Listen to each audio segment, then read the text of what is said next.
Once Upon a Christmas Time by Thyra Ferré Bjorn.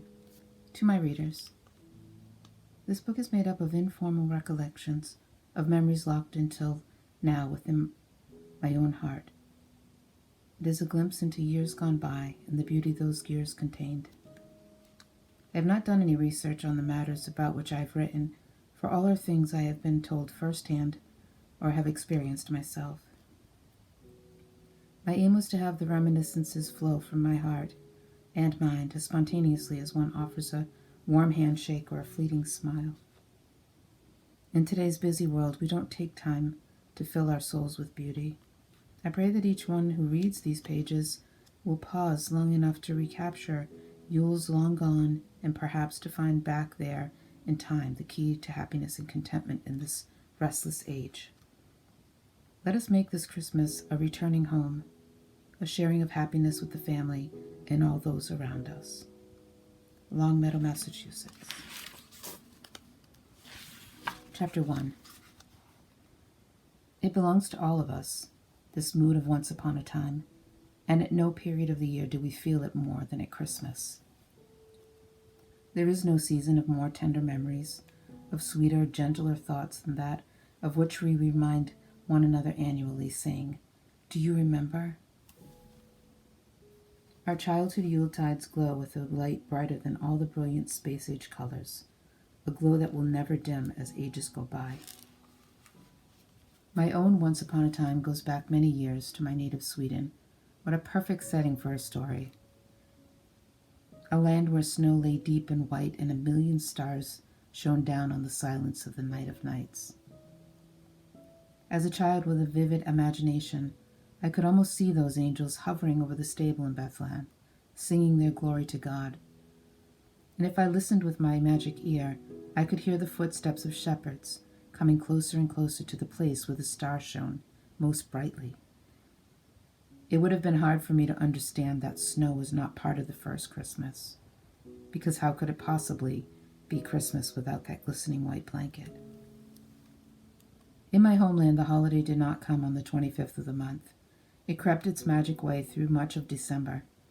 Steeped as Sweden is in the ancient tradition and folklore, everything seemed to have special meaning. There are many customs that belong to December alone, and that have been repeated over and over for hundreds of years. Some of them, of course, were rooted in superstition that has now been lost in the shuffle of time. I am sure that in modern Sweden there is not a person left who believes that trolls and goblins and gnomes really exist. They do not take seriously the idea that one who sets foot outside his home on Christmas Eve can be bewitched. Nor do they believe in the weird tales that their loved ones have a chance to come back to Earth and to their homes each Christmas Eve. They think it foolishness that people in olden times gave up their own beds and left food on the table for the returning dead. And they scoff at the notion that ghosts met in the old church at precisely 12 midnight to conduct their own Christmas services. They shrug it off as just another old tale that one bold farmer who decided to peek into the church on a Christmas Eve really saw them all sitting there, and that hurrying home, he was taken ill and did not live very long thereafter. Nevertheless, these tales had a strange charm for us as children. We sat fascinated by the stories told to us by our grandmothers, knowing that they had been passed down from generation to generation. And even as we outgrew many of our superstitions, it was still hard to realize that our beloved Tomt was a myth and that he did not really eat the big bowl full of rice porridge that we set on the doorstep for him each Christmas Eve. The Swedish Tomt, although very similar to the American Santa Claus, was much more than a myth and a tradition. He was a cross between an Irish leprechaun and Holland's St. Nicholas, and more than just a Christmas symbol because the Tomt lived on Swedish farms throughout the whole year. Each farm had its own Tomt, and if you treated him well, he brought good luck to your household. But if you neglected his welfare, terrible things could happen to the farm animals and everything could go wrong. He is hundreds of years old, but it is only in recent centuries that he has been bringing gifts at Christmas time, traveling around the world, doing good for good children. It was easy enough to assign him that role, however, for he was both loved and feared, and on Christmas Eve that big bowl of rice left for him on the doorstep was a token of love and appreciation from the household for his faithful watch over the farm. The Tomt was so much a part of life that none of us, as children, ever stopped to figure out that he could not possibly be real. It was a pleasure to be blind to the things we did not want to change. But in this modern age, the Tomt has been reduced to a mere Christmas elf who watches to see if children are good or bad and rewards them with gifts accordingly. He will be one of the last of the old Swedish folk tales to be discarded, for if he were, Christmas would lose its glamour for children and would become just another holy day when gifts are exchanged. But looking back, I am glad that as a child I believed the Tomt existed, and that I almost saw him many times when my imagination was working at its best. It filled me with joy that I was sometimes given the honor of placing the bowl of rice at the doorstep. The glow of that experience always warms my heart as I go back into the Christmas yesteryears. Sweden is an old country, which had its beginning about 500 years before the first Christmas. It had just been a little plot of land, rising up out of the great waters. But as the waters receded and the land grew in size, people came to live there and claimed it as their country. There were hundreds of dark years where the people worshipped heathen gods, and strange and mysterious are the tales of Thor, Odin, and Freya, and numberless other gods. Many of the traditions and superstitions from the heathen world lingered on when Sweden became a Christian country. People seeking for the light did not discard immediately or completely their belief in evil spirits and strange beings. But as the years passed by, more and more of the old was swallowed up with the new and the young and the beautiful, and many ugly tales were discarded like useless old tools. But they did not get rid of them all, and perhaps they never will as long as Sweden is Sweden and Christmas comes during the darkest time of the year. Yes, during the long, dark, cold winter nights, the old ones told the children tales never written down, but repeated to generation after generation. Perhaps a little was added here and there to suit each narrator's fancy, or to make a child's eyes grow bigger and rounder as he listened. And some details were probably omitted now and then for lack of memory. Perhaps that is why some stories have several versions and different meanings for different individuals.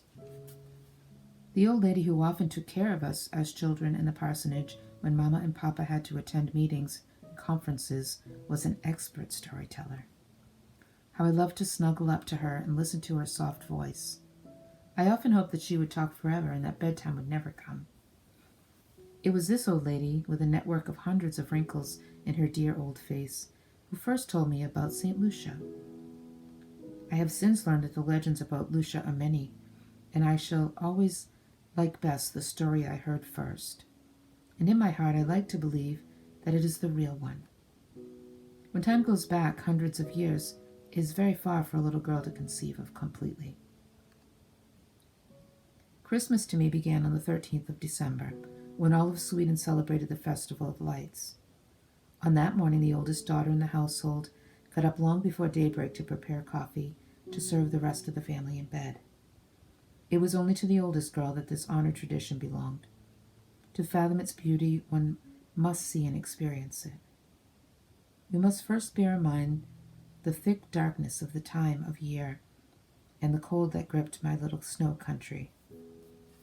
What fun to make ready and finally to light the 7 tall tapers of the candle crown and place it on one's hair, then to pick up the coffee tray on which had been placed the best round, embroidered white cloth, coffee cups for all the members of the family, and the fat Lucia cat buns, made especially for this morning.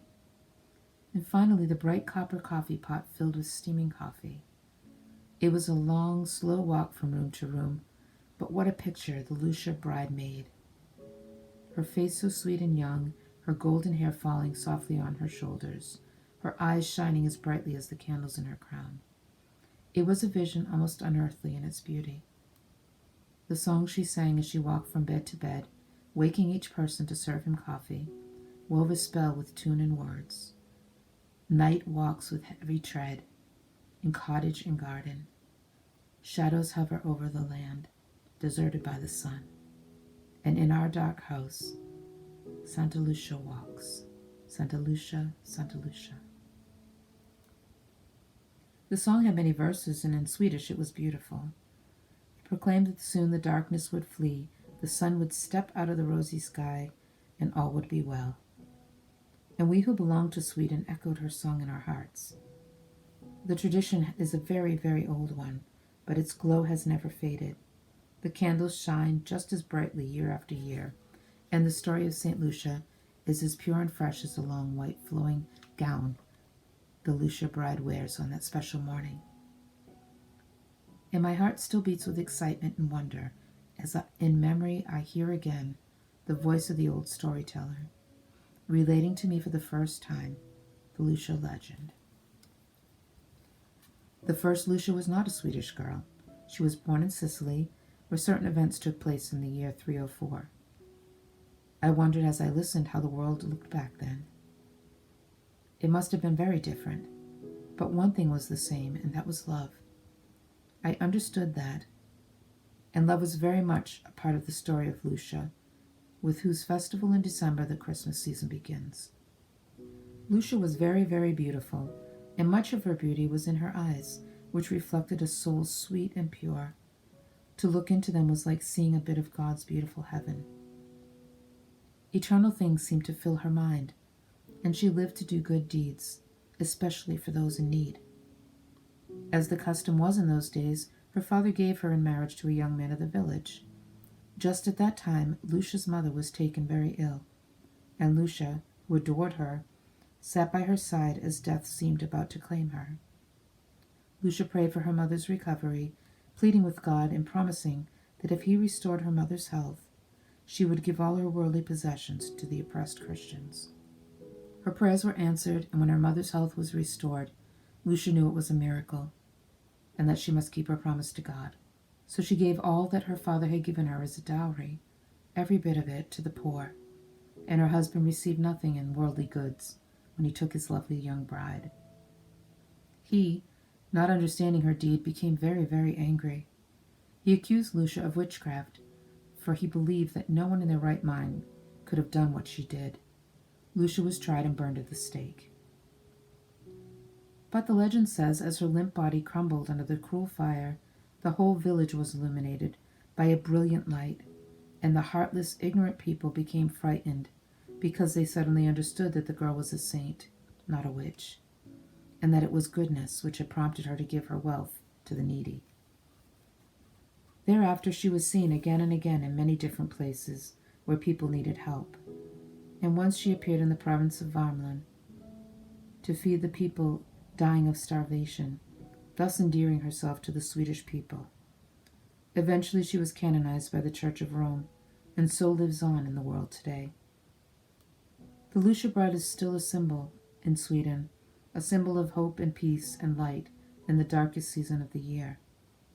The celebration in her memory is a festive occasion when hundreds of Swedish girls compete for the honor of being selected as the year's outstanding Lucia bride. The tradition has spilled over to the Swedish American churches and organizations, and on the 13th of each December, the most beautiful girl is chosen by the people to march down the aisle with the lighted candle crown on her lovely head in a special service symbolizing new light and joy for our world.